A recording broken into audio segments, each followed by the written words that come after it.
کسی ہمارے معبود نے، یعنی کہ نعوذ باللہ تمہارا دماغ خراب ہو گیا ہے، تم اس لیے ایسی باتیں کرے۔ ہود نے کہا میں گواہ ٹھہراتا ہوں اللہ کو، اور تم گواہ رہو میں بیزار ہوں اس شرک سے جو تم کرتے ہو۔ اللہ کے سوا سو برائی کر لو میرے خلاف سب مل کر، پھر نہ مہلت دو مجھے۔ میں نے بھروسہ کیا اللہ پر جو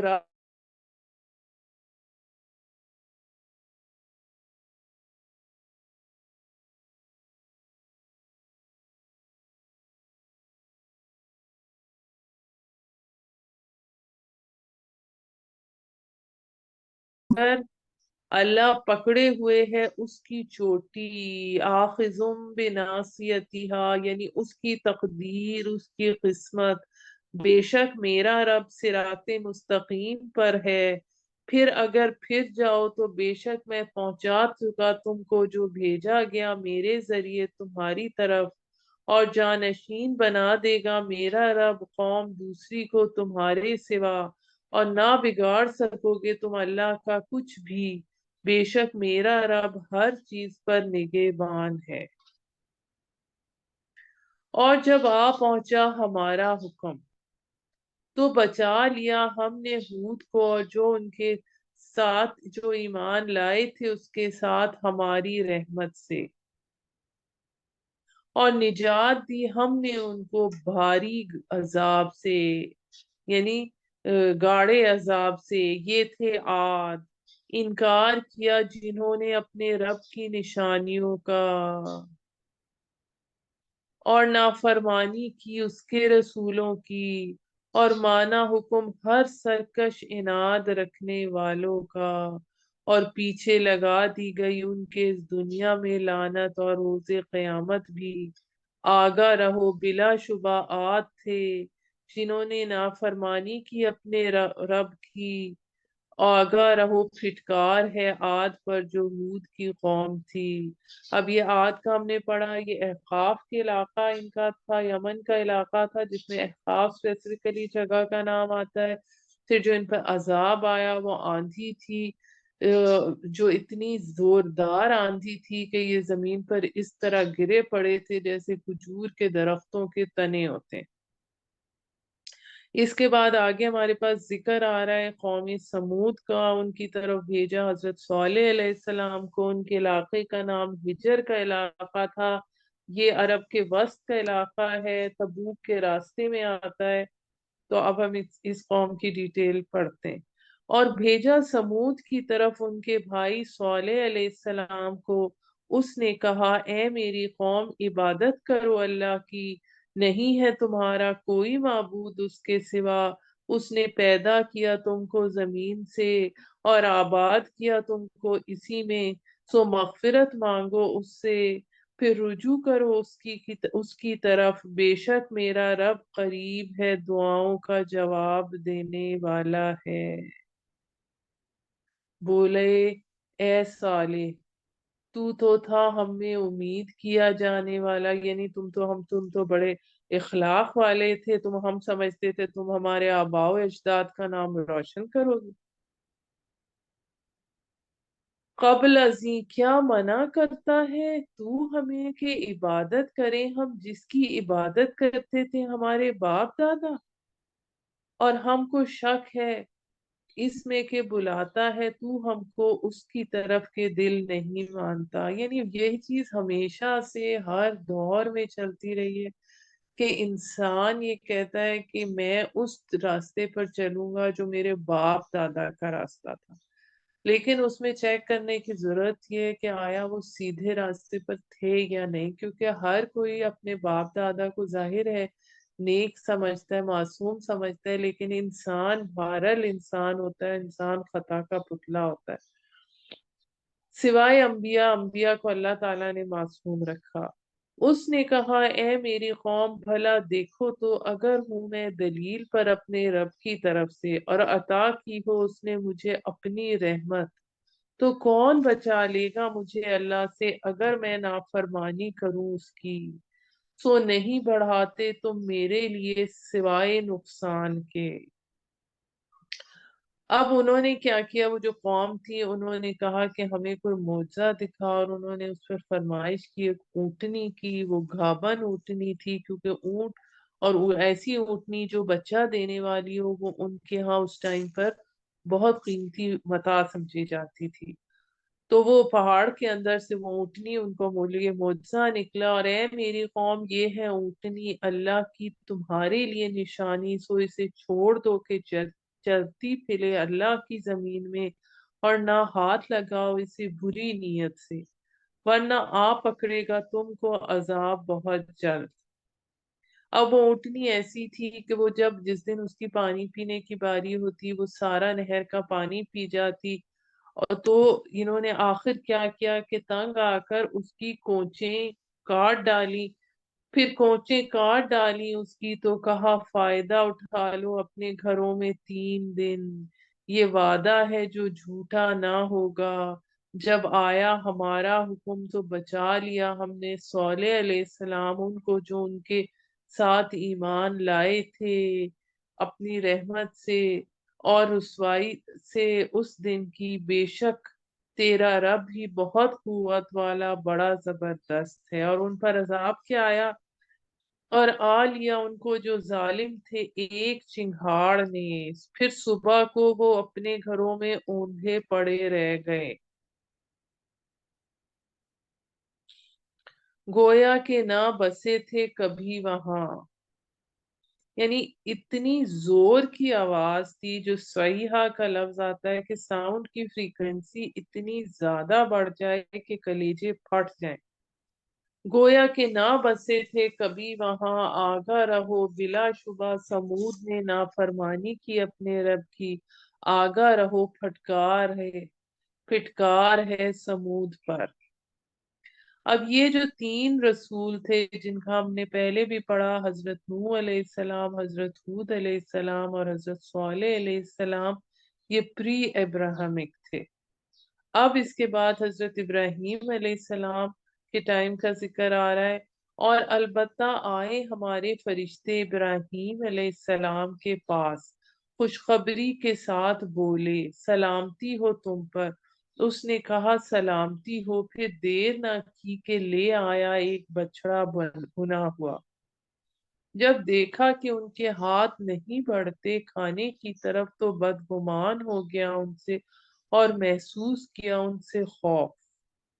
کہنے لگے مت ڈرو، بے شک ہم تو بھیجے گئے ہیں قوم لوط کی طرف۔ اب اب اس کی تھوڑی سی میں آپ کو واقعہ سنا دیتی ہوں، اس طرح سے کہ جو فرشتے خوشخبری لے کر آئے تھے وہ جبرائیل،